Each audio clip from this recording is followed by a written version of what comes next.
नमस्कार, आप देख रहे हैं दैनिक सरोकार और मैं हूं आपके साथ प्रियांशु शर्मा। नई दिल्ली के पंजाबी बाग स्टेडियम में आयोजित एकल श्री राम कथा के छठे दिन कथा व्यास भाई श्री रमेश भाई ओझा ने कहा कि यदि विश्व को युद्ध मुक्त करना है तो भारत की वैदिक फिलोसॉफी को अपनाना होगा। बिना वैदिक दर्शन के विश्व में शांति, भाईचारा और सद्भाव संभव नहीं होगा। उन्होंने कहा कि यदि मानवता इसे नहीं समझेगी तो आतंकवाद और हिंसा से मुक्ति मुश्किल होगी। उन्होंने कहा कि भगवान राम ने बुराई पर अच्छाई की विजय का मार्ग दिखाया, जिससे संपूर्ण मानव जाति का कल्याण हुआ। उन्होंने विश्व प्रबुद्ध और हर जीव के प्रति दया को हिंदू दर्शन की मूल भावना बताया। गुरुवार को कथा सुनने वालों में लोकसभा सांसद कमलजीत सहरावत, राजू विस्ता, श्याम जाजू सहित कई गणमान्य लोग शामिल हुए। रजत जयंती वर्ष के तहत एकल अभियान द्वारा आयोजित इस कथा में हजारों लोग पहुंचे। सहस्त्र चंडी महायज्ञ में गांवों के ब्राह्मणों द्वारा प्रतिदिन पूजा पाठ हो रहा है। साथ ही लाइव एकल स्कूल, कंप्यूटर लैब और सांस्कृतिक कार्यक्रमों का आयोजन भी किया जा रहा है। 108 गांवों के द्वारा ये कार्यक्रम हो रहा है। बहुत अच्छा लगा, बहुत आनंद आया। यहाँ जो खास करके रमेश भाई जी जो हमारे कथावाचक हैं, बहुत ही सुंदर, उनको मैं तो रेगुलर सुनता हूँ और यहाँ आकर के बहुत आनंद आया। और ख़ास करके मैं बहुत ज़्यादा प्रेरित हुआ एकल के काम से। एकल जो कर रही है ये तो बियॉन्ड इमेजिनेशन है, जो कि बहुत सारे लोग सोच ही नहीं सकते हैं। जो कहाँ बिहार गांव में जा कर के और बच्चों को शिक्षित करना, ऐसे लोगों को शिक्षित करना या ऐसे लोगों को मदद करना जो बिल्कुल सुविधा से वंचित हैं, तो ऐसे लोगों को ये एकल हेल्प कर रही है। ये तो मैं प्राउड फील कर रहा हूँ यहाँ पर आकर के। माई सेल्फ सुभाष मिश्रा, और यहाँ आके बहुत आनंद आया कथा सुन के भी। और जी, राम कथा के चलते हुए मैं जानना चाहूंगी, आप यूथ को क्या कहना चाहेंगे? हमारा यूथ आजकल थोड़ा भटका रहता है रिलीजन तरीकों से, तो उस पर क्या कहना चाहेंगे?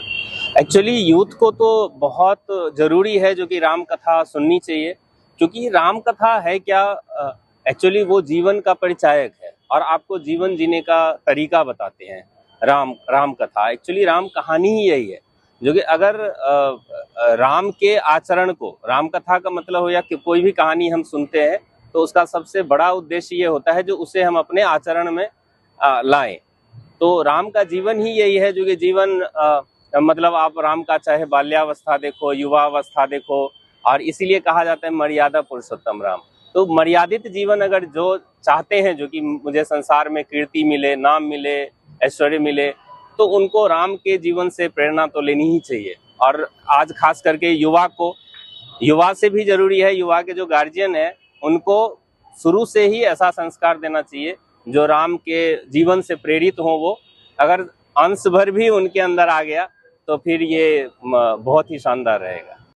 कि एकल के द्वारा जो राम कथा आज दिल्ली में, भारत की राजधानी में हो रही है, तो यहाँ से समस्त भारतवर्ष में और पूरे विश्व में एक संदेश जा रहा है कि एकल एक अभियान के साथ साथ एकल एक सनातन धर्म का एक ऐसा अनुष्ठान है जिस अनुष्ठान के अंदर जो लोग आहुति दे रहे हैं शतक वीर बनके और महाशतक वीर बनके, उनसे उनकी 7 पीढ़ी का मोक्ष हो रहा है और उनके पूरे परिवार के अंतःकरण में एक ज्ञान और एक विवेक की उपलब्धि हो रही है। कैसे हो रही है? क्योंकि यहाँ पर जब राम कथा का जो आयोजन हो रहा है और यहाँ ऋषि कुमार आकर के जो ऋचाओं से, वेद की ऋचाओं से अपने मुख के द्वारा जब उच्चारण करते हैं और वो स्वर जब वातावरण में गूंजता है, तो यहाँ से उस तप को केंद्रित करने वाले जो सहयोगी हैं, तो उसका लाभ उन सहयोगियों को मिल रहा है। तो यहाँ से पूरे देश को और पूरे समाज को और पूरे विश्व को एक संदेश जा रहा है कि प्रत्येक व्यक्ति यदि इससे जुड़ता है तो उसको ये निश्चित है कि इस अभियान से जुड़ने के बाद उसका मोक्ष सुनिश्चित हो जाता है। तो ये राम कथा से एक संदेश जा रहा है पूरे देश के अंदर, और उसके परिवार में सात्विकता आती है, उसके परिवार में ऊर्जाएं जागृत होती हैं सात्विक, और उसके परिवार में जो हमारे सनातन धर्म के संस्कार हैं वो जागृत होते हैं। तो एकल एक ऐसा माध्यम है और एक ऐसा अनुष्ठान है कि जो भी व्यक्ति इससे फिजिकल जुड़ेगा, शारीरिक तरीके से, आर्थिक तरीके से जुड़ेगा या मन वचन क्रम बुद्धि से जुड़ेगा, 100% ये पूर्णतः सत्य है कि उसकी 5 ज्ञानेंद्रिय जागृत होंगी और उनके अंदर चेतना जागृत होगी और उस चेतना के माध्यम से वो विशेष नहीं सर्वश्रेष्ठ होगा। नवरात्रि के उपलक्ष्य में आप क्या कुछ मैसेज देना चाहेंगे लोगों को? हाँ, देखिए, नवरात्रि भगवती का एक ऐसा अनुष्ठान का समय हमारे आचार्यों ने नियुक्त किया कि ये स्वयं की ऊर्जा को जागृत करने के लिए ये 9 दिन हमारे महापुरुषों ने, हमारे ऋषियों ने इस परंपरा को बनाया। पूरे साल में 4 बार नवरात्रि आते हैं, 2 ओपन और 2 गुप्त। तो 4 बार व्यक्ति अपनी आंतरिक ऊर्जाओं को जागृत करे, इसलिए नवरात्रियों का 9 दिन का अनुष्ठान हमारे ऋषि मुनियों ने परंपरा में बनाया। तो इस समय जो चैत्र के नवरात्रि हैं, इस नवरात्रि में जो भी व्यक्ति अनुष्ठान करता है उसकी ऊर्जाएं जागृत होती हैं और उसको भगवती की संपूर्ण कृपा मिलती है। और संपूर्ण कृपा जब भगवती की मिल जाती है तो उसको जितने भी प्रकार की सुख सुविधाएं हैं वो सब स्वतः ही प्राप्त हो जाती है। मेरा नाम भावना है, मैं एकल विद्यालय में पढ़ती हूँ। मुझे यहाँ पढ़कर बहुत कुछ सीखने को मिलता है। हमें यहाँ पर 7 विषयों को पढ़ाया जाता है। हमें यहाँ पर नई नई कहानियाँ और गीतों को भी पढ़ाया जाता है। मैं 6ठी कक्षा में पढ़ती हूँ और एकल स्कूल में मुझे पढ़कर बहुत अच्छा लगता है। कब से पढ़ रहे हो आप एकल स्कूल में? मैं एकल स्कूल में 3 साल से पढ़ रही हूँ। आपका क्या नाम है? मेरा नाम पलक है। मुझे एकल में पढ़ के बहुत अच्छा लगता है। एकल में खेल खेल में ही सभी विषयों का ज्ञान करवा देते हैं और एकल बहुत ही अच्छा। आपको जुड़े हुए कितने साल? मुझे भी 3 साल हो गए। सेवा भावना से है और जो सेवा करता है वो राम की सेवा करता है।